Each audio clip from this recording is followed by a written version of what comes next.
ನಮಸ್ಕಾರ. ದ್ವಿತೀಯ PUCಯ ಎಲ್ಲ ವಿಷಯಗಳ ಮೌಲ್ಯಮಾಪನ ಈಗಾಗಲೇ ನಡೀತಾ ಇದೆ. ಮೌಲ್ಯಮಾಪನ ಸ್ಟ್ರಿಕ್ಟ್ ಆಗಿ ನಡೀತಿದೆಯಾ?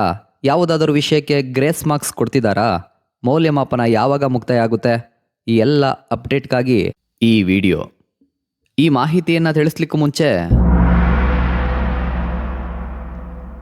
ಪಕ್ಕದ ಗಂಟೆ ಗುರುತನ್ನು ತಾವುಗಳೆಲ್ಲ ಭವಿಷ್ಯದ ಕನಸುಗಳನ್ನು ಹೊತ್ಕೊಂಡು 1 ವರ್ಷದಿಂದ ಬಹಳ ಶ್ರಮಪಟ್ಟು ಓದಿ ಪರೀಕ್ಷೆಯನ್ನು ಬರೆದು ನಿಮ್ಮ ರಿಸಲ್ಟ್ಗಾಗಿ ಕಾತುರದಿಂದ ಕಾಯ್ತಿದ್ದೀರಾ.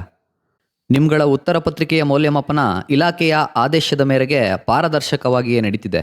ವಿದ್ಯಾರ್ಥಿಗಳಿಗೆ ಅನುಕೂಲ ಆಗೋ ರೀತಿಯಲ್ಲೇ ಇರುತ್ತೆ. ಇದರ ಬಗ್ಗೆ ಗೊಂದಲ ಬೇಡ.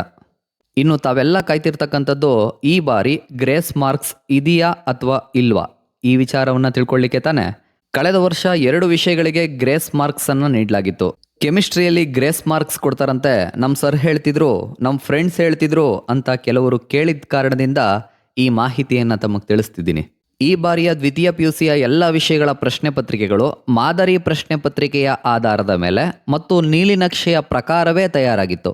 ಹಾಗೆಯೇ ಹೆಚ್ಚು ಗೊಂದಲವನ್ನು ಸೃಷ್ಟಿಸೋ ಪ್ರಶ್ನೆಗಳು ಭಾಗಶಃ ಬಂದಿರಲಿಲ್ಲ ಮತ್ತು ಪ್ರಶ್ನೆಗಳನ್ನು ತಪ್ಪಾಗಿ ಯಾವುದೇ ವಿಷಯಗಳಲ್ಲಿ ಕೇಳಲಾಗಿರಲಿಲ್ಲ. ಹಾಗಾಗಿ ದ್ವಿತೀಯ PUCಯ ಈ ಬಾರಿಯ ಮೌಲ್ಯಮಾಪನದಲ್ಲಿ ಯಾವುದೇ ವಿಷಯಕ್ಕೂ ಗ್ರೇಸ್ ಮಾರ್ಕ್ಸ್ ನೀಡಲಾಗ್ತಿಲ್ಲ. ಅವರು ಹೇಳಿದ್ರು ಇವರು ಹೇಳಿದ್ರು ಅನ್ನೋದನ್ನ ಪಕ್ಕಕ್ಕಿಡಿ. ನಿಮ್ಮ ಬರಹದ ಮೇಲೆ ನಂಬಿಕೆ ಇಡಿ. CET ನೀಟ್ ಪರೀಕ್ಷೆಗಳ ಕಡೆ ಗಮನ ಕೊಡಿ. ಕಳೆದು ಹೋದ ನೆನ್ನೆಗಳ ನೆನಪುಗಳಲ್ಲೇ ನಾಳೆಯ ಭವಿಷ್ಯದ ಬೆಳಕನ್ನು ಕತ್ಲು ಮಾಡ್ಕೋಬೇಡಿ. ಇದನ್ನೆಲ್ಲ ಹೇಳೋಕೆ ಇವನ್ಯಾರಪ್ಪ ಅಂತ ಅನ್ಕೋಬೇಡಿ. ನನ್ನ ಮಕ್ಕಳು ಏನನ್ನೋ ಸಾಧಿಸ್ತಾರೆ ಅಂತ ಕಾಯ್ತಿರೋ ಅಪ್ಪ ಅಮ್ಮನ ನೋಡಿ. ನಾಳಿನ ನಿಮ್ಮ ಭವಿಷ್ಯದ ದಿನಗಳ ಬಗ್ಗೆ ಯೋಚನೆ ಮಾಡಿ. ನೀನೊಬ್ಬ ಮಲಗಿದ್ರೆ ಅದು ನಿನ್ನೊಬ್ಬನ ಸುಖಕ್ಕೆ, ನೀನೊಬ್ಬ ಎಚ್ಚೆತ್ತು ಓದಿದರೆ ಅದು ನಿನ್ನವರೆಲ್ಲರ ಹಿತಕ್ಕೆ ಎಂಬ ಮಾತುಗಳನ್ನ ಮರೆಯೋಕೆ ಹೋಗ್ಬೇಡಿ. ಇದೇ ರೀತಿಯ ದ್ವಿತೀಯ PUC ಮತ್ತು ಇನ್ನಿತರ ವಿಚಾರಗಳ ಮಾಹಿತಿಗಾಗಿ ತಮಗಿಷ್ಟವಾದರೆ ಮಾತ್ರ ನಮ್ಮ ಚಾನಲ್ನ ಸಬ್ಸ್ಕ್ರೈಬ್ ಮಾಡ್ಕೊಳ್ಳಿ.